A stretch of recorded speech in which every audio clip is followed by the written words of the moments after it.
So as far as my art is concerned, it really, I think it's, at this point, it's mostly fiber art.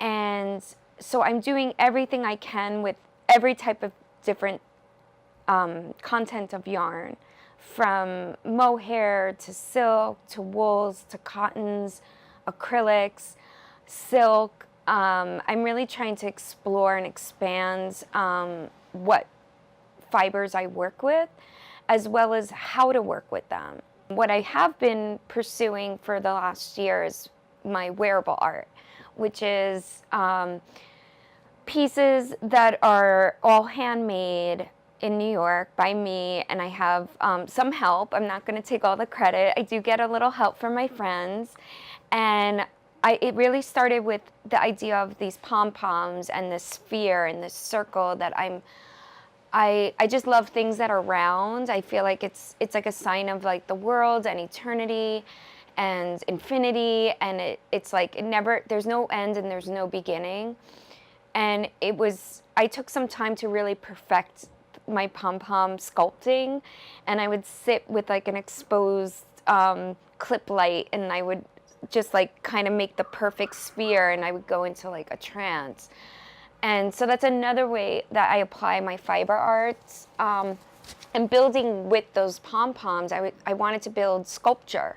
So like, how could you take multiple sizes and multiple colors and put it onto a hat and affix it to a hat and see what that works out, or putting it on a buckram, or trying it on different things, sweaters, to get this like bulbous feeling. So again, with this irregularity, with something so regular, which is the circle and the sphere. I started knitting. I took a knitting beginner class, and it was really great because I just got hooked. It was like I could pour myself into this, monotonous, repetitive thing, and just takes me somewhere else, outside of myself, outside of my worries, outside of my troubles, outside of my fears, my emotions, and take me into the present and just be at one stitch at a time, literally building my own fabric. And that became so important to me,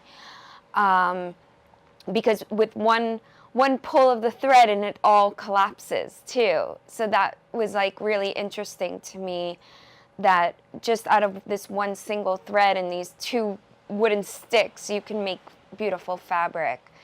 And I felt like it was really therapeutic for me.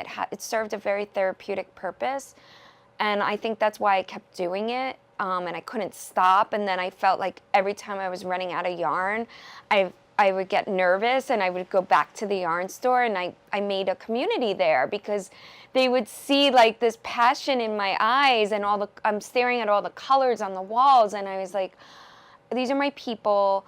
I need to hang out in this little small shop in the East Village where if I have a question, they have the answer, because I did want to keep myself challenged and exposed to new techniques.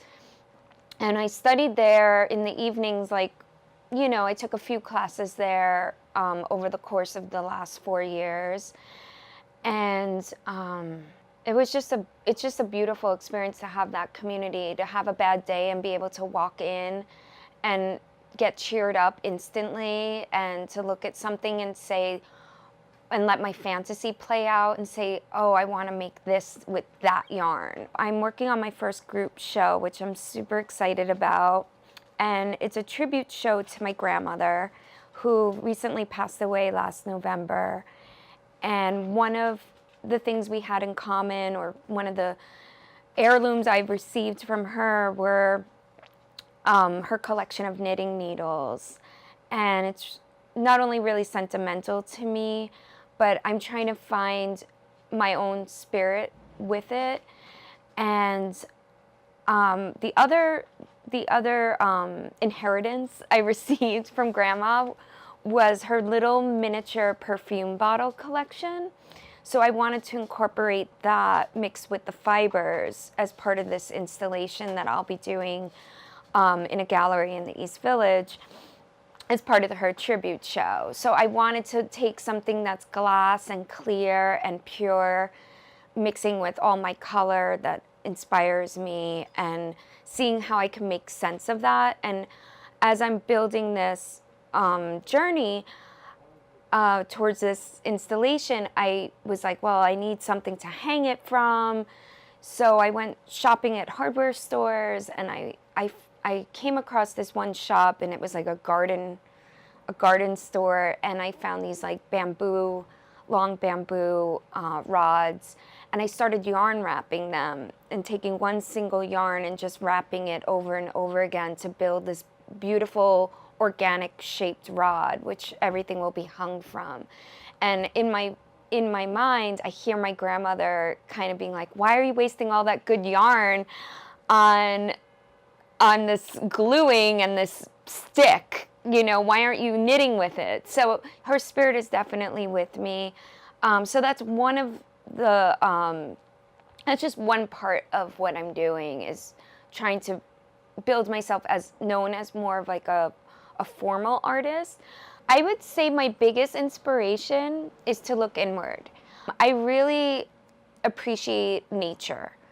I would say stopping into like a beautiful flower shop would be really inspiring for me.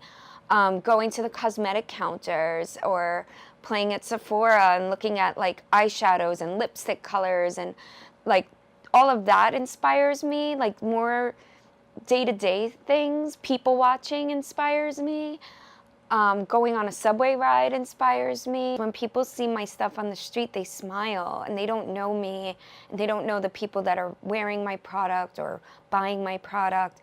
But it instantly brings a smile and a joy to people, and I think that's so beautiful. That's my gift back to the world. If I can just make a stranger smile at a bus stop or a bypasser, that just brings me so much happiness to know that I'm making the world a little bit happier.